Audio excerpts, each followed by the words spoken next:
Turn Roe versus Wade has led to a run on Plan B pills at pharmacies across the country, but that's not all. And it also has led to a sharp spike in the number of men scheduling vasectomies. Local 10 medical specialist Christy Kruger has more.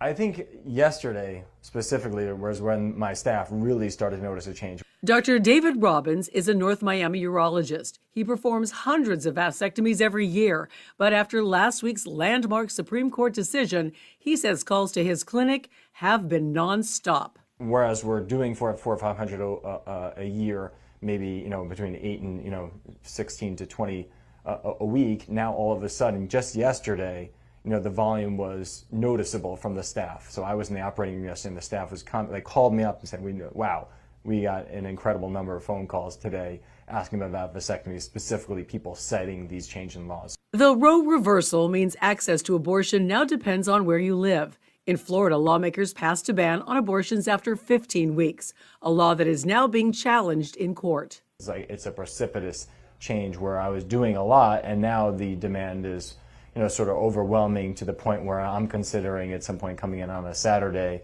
and just knocking out 10 or 12 vasectomies just to keep up with the demand.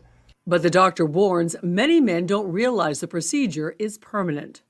So when you're deciding to choose a vasectomy, it should be something that is final. There's no reversing it. There are reversals, but they're not guaranteed to work. They're not covered by insurance. They're certainly not 100% effective.